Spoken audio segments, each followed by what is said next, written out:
First off, I don't like a dude who begs for a living. Like, everything is a donation. You can call it a donation if you want to, but beg for a living. Then you have the nerves. First, you'll tell black men to marry black women, but not to vote for them. That's and then he's talking about he's the King Kong content. Don't you know King Kong loved white women? Didn't he? To call somebody else yo sellout, yo on the plantation when you pushing for a white dude. I'm with the sister, but just come on now. Are you still talking about Dr. Umar? No, not this time. He's not voting for anybody. He don't vote for anybody. He's just stupid. Like, he is. Well, a vote.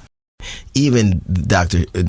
Panhandler, or whatever his name is, he wanted to debate me about what she. I'm like, wait. First off, I'm a grown man. Why would I need to explain to another grown man why I make the decisions I make? I'm grown for real. Okay, Steve, DL, and Ricky, I want a debate. DL Hughley, will you debate me on your radio? Let's do the debate. If Omega Psi-Phi, if my brothers of Omega Psi-Phi, who I love and respect, want to host a debate, it could be an Omega Psi-Phi debate. You can have the purple and gold. I don't care who hosts. I don't care where it's host. I want Steve, Ricky, and DL on the same stage. Keep the same energy, Africans. Keep the same energy. King Kong consciousness versus the kings of comedy. Will the real please stand up? Really, I had a really great time. A little different, from the DNC to Greensboro is a bit of a mighty difference. It's a little bit of a. What's up with Dr. Umar? Do you see? I don't know. I don't know. Okay, first off, I've said that dude's name more today than the last 20 years combined. Yes, you have. And he's talking about he wants to debate me or Steve or Ricky. For what? Why would I want to? Yeah. Exactly. Here's what I'll do, Dr. Umar. I'll debate you in the auditorium of the school you were supposed to have built with all those donations. There you go. Like that's what I'll debate you in the library, or we could do it in the cafeteria. How about this? We'll debate on the school bus with the kids who are going to the school you're supposed to be built while we're listening to my show. But look how dumb this is. Why is he so focused on something that really, at this point, it's not? He wants to be relevant, and you know what? There are a lot of people that he could talk to. Not me. I'm not interested. I don't dislike him at all. I just don't think I don't think he's interesting. I don't think he's interesting. I think that a man who says marry a black woman but won't politically support her is a hypocrite.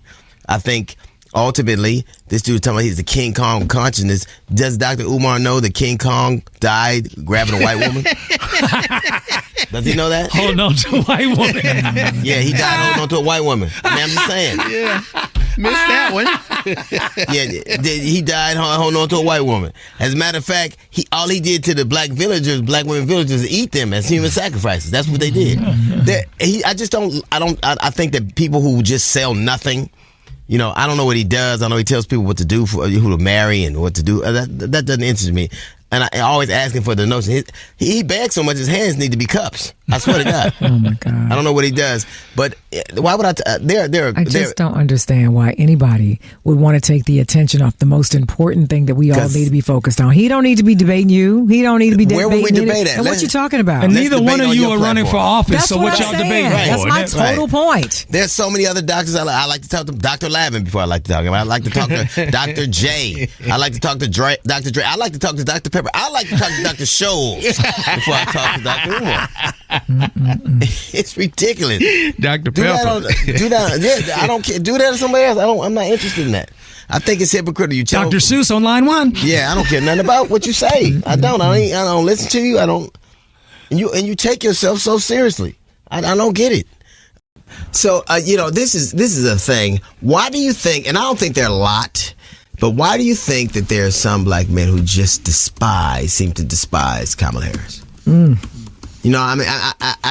certainly don't think it's a lot, and I don't think it's a pervasive. But the people who do it are loud. You know what I mean? I do.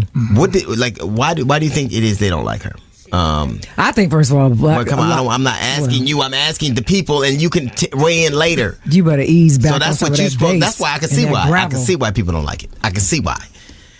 So, 877-242-2426. Why do you think that so many? Also, hit us up on Twitter at DL Hughley Radio or on Facebook, The DL Hughley Show. And the website is the DLHughleyshow.com. All right. Thank you for your patience. Have you noticed that, though? Of Is course. it just me? This time it's not just you. I really do notice it. Like Dr. Umar, I want to debate you first off. Oh, look at that, 2 doctors debating. He's Pan-African, but he begs so much he should be a panhandler is what the hell he is. Oh my God. Begging ass. I said, we'll debate in the auditorium of the school you built. Why would I debate you? Why would I want you on my platform? Why do you think I've never invited you on my platform? You would it's 6 other doctors. I like Dr. Lavin, Dr. J, Dr. Dre, Dr. Pepper, Dr. Scholes, and Dr. Seuss. Like all of them. I talk to Dr. Pips. I don't care. I don't. First off, I don't like a dude who begs for a living. Like everything is a donation. You can call it a donation if you want to, but beg for a living. Then you have the nerves. First, you'll tell black men to marry black women, but not to vote for them. That's and then he's talking about he's the King Kong contest. Don't you know King Kong loved white women? Didn't he? Died. Come on, man. That was his downfall. He ate the black villagers. He ate them out and spit their clothes out. He did. He did. All right. Got a white woman chased to New York and got killed. And that's the truth. Wasn't more, but you was there. They shot him out the entire Empire State, but he still didn't let that white woman go. I'm telling you. Made sure she lived. He body her for your ass. DL Hughley, you accepted my challenge, brother. You accepted my challenge, sir. You accepted my challenge, King. You said you will debate me on condition that it takes place at the Most Honorable Frederick Douglass and Most Honorable Marcus Garvey Academy. You said in the auditorium. Well, guess what, sir? The gymnatorium has been completely renovated since 2021. The gymnatorium of FDMG has been completely renovated since 2021, DL Hughley. We are ready. The gymnatorium is ready, sir. I need a date. DL Hughley, we need a date. We are ready for you, sir. Wilmington, Delaware. Kings of Comedy versus King Kong Consciousness. You can't back out now. You belong to a fraternity of men. No chickening out now, DL Hughley.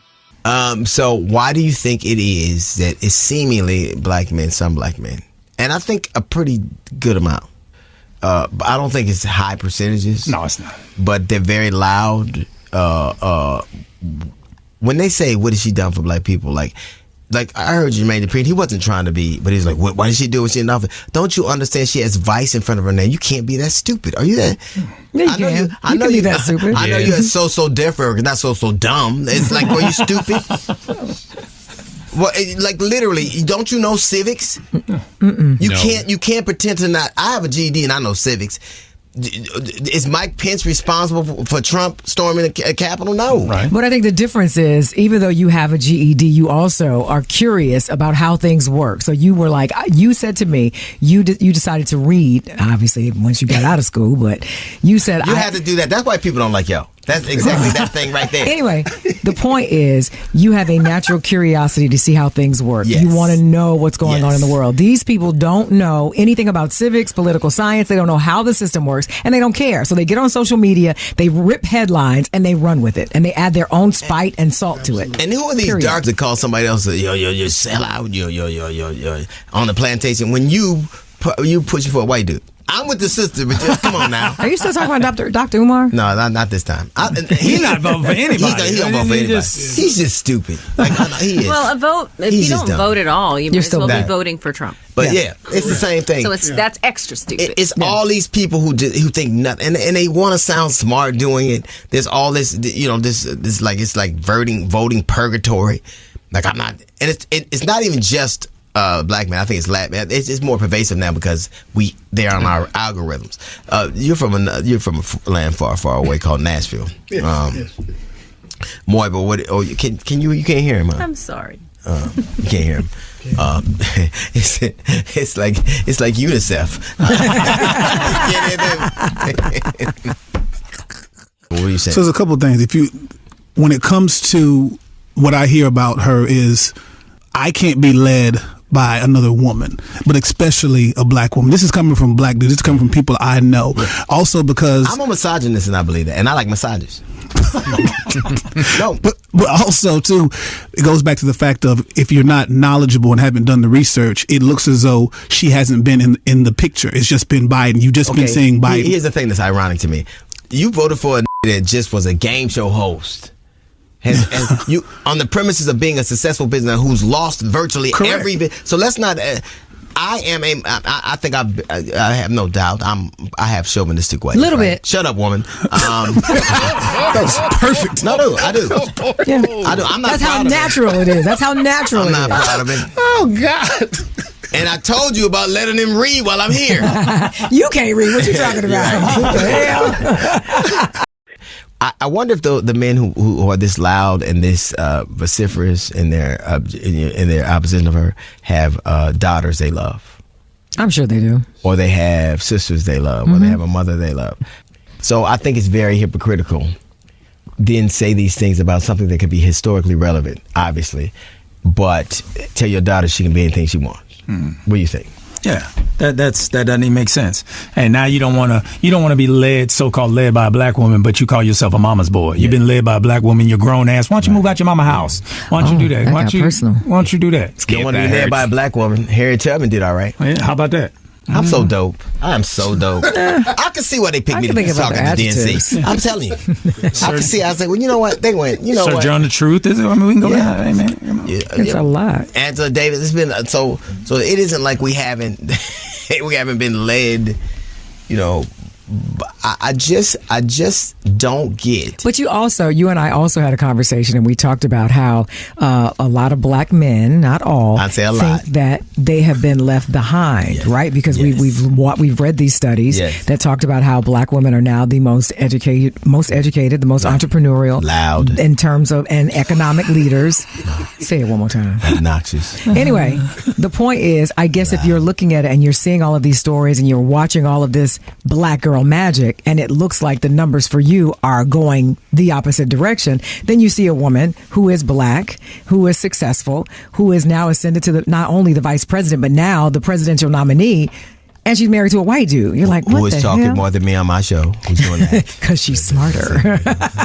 All right, here we go. But that's the I would point. say something about that. I would. You're here now. You would say, I agree. I would suggest you get this thing together. You sound like them now.